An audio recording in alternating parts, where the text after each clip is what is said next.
Mesdames et messieurs, bonsoir et bienvenue dans ce nouveau JT de Noël Radio. L'actualité, bien sûr, c'est cette annonce fracassante. Jean-Marie Bigard serait candidat à la présidentielle de 2022.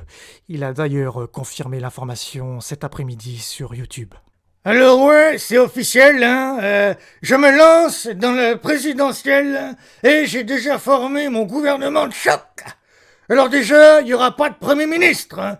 C'est comme les préliminaires, ça sert à rien. Sauf si tu veux vraiment enculer les gens. Ensuite, il y aura le ministre du Travail, parce qu'il y a trop de chômage en banlieue avec les jeunes, tout ça, hein. Et j'ai choisi le journaliste de TF1, là, hein, Gilles Boulot. Comme ça, en banlieue, ils pourront dire, au moins une fois dans leur vie, j'ai eu le boulot. T'as compris? Alors, je supprime le ministère des bonnes femmes, hein, le truc à Chiappa, ou à la limite, je nomme à sa tête Bernard Canetti, le fondateur de Comme J'aime. Comme ça, les féministes, même si elles seront toujours aussi casse-couilles, au moins, elles perdront du poids. Alors, en ministre de la Culture, je nomme bien sûr mon grand copain Cyril Hanouna, parce que c'est le seul qui m'invite encore à la télé. Et je suis beau joueur, hein, parce que si je sais qu'il va aussi devenir président, mais c'est pas grave. Si je suis élu face à lui au second tour et que je gagne, il sera quand même mon ministre. Alors en ministre de la Santé, naturellement, j'aurai mon ami Didier Raoult. Et il y aura de la chloroquine pour tout le monde. Et de la prison pour d'autres aussi. Ça, c'est une promesse. En ministre des Finances, ce sera Catherine Barma, hein, parce qu'elle gère bien l'argent, hein. Je l'ai vu faire, moi, déjà. Et voilà, après le reste, on s'en fout un peu. L'important, de toute façon, c'est de rire, hein. Et ce sera ma promesse de campagne. Allez, salut les amis! Autre information politique, cette fois avec la confirmation de la condamnation des époux Patrick et Isabelle Balkany à respectivement 5 ans et 4 ans de prison pour blanchiment de fraude fiscale. Néanmoins, on ne sait toujours pas à qui appartient cette fameuse villa au Maroc. Heureusement, le lieutenant Colombo mène l'enquête. Ah, bonjour, monsieur Patrick Balkany. Je voulais vous poser des questions concernant, vous savez, cette villa au Maroc. Oh, écoutez, monsieur, je vous ai déjà répondu qu'elle appartient à un ami, point barre. Point barre, point barre. Ah, c'est marrant que vous me disiez ça, parce que justement, dans la villa, on a retrouvé un pyjama avec des initiales dessus. Vous savez, brodé, et il y avait écrit PB. PB comme point barre, ou Paul Bismuth, ou Pierre Blanchard, vous comprenez? Bon, écoutez, monsieur, je ne vois vraiment pas de quoi vous voulez parler.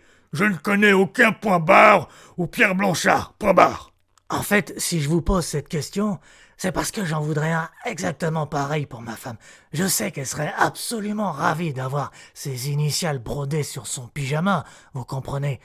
Alors, je me disais que peut-être vous connaissiez ce fameux PB et que vous puissiez me donner l'adresse de son tailleur. Bon, écoutez maintenant, monsieur, vous m'emmerdez avec vos questions, alors. Si vous êtes venu ici pour avoir un pyjama, vous prenez la porte. Ah, mais je voudrais pas vous embêter, monsieur Balkany. Vous avez sûrement mieux à faire. Oui, exactement, j'ai des élections municipales à préparer, moi. Les élections municipales? Mais, monsieur Balkany, le premier tour a déjà eu lieu, et vous êtes inéligible. Oui, merci, je suis au courant. Moi, je parle des prochaines élections municipales dans 5 ans.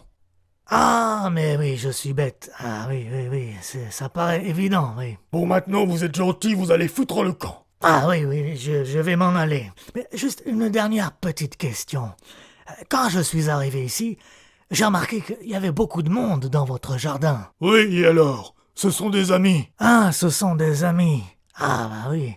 Mais ils sont gentils quand même parce qu'ils tondent votre pelouse, ils taillent votre haie, ils s'occupent des rosiers. Oui, voyez-vous, j'ai la chance d'avoir des bons amis. Tout le monde n'est pas égoïste. Ah oui, malheureusement, il y a de plus en plus d'égoïstes. Hein. Mais dites-moi, vos amis, ils travaillent à la DDE parce qu'ils ont tous l'équipement de la DDE. Bon, maintenant, ça suffit. Si vous êtes venu pour m'emmerder, vous levez votre cul de ma chaise et vous quittez ma maison. Ah oui, excusez-moi, monsieur Balkany, je vais m'en aller.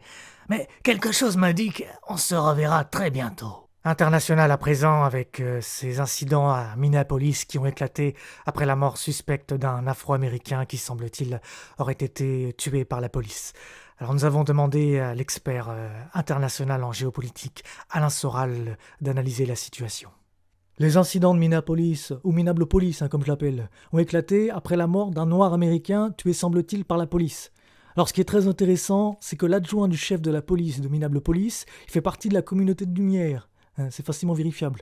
Et que cette soi-disant bavure arrive alors que le lobby tente justement de faire accepter le confinement par tout le monde. Quel hasard.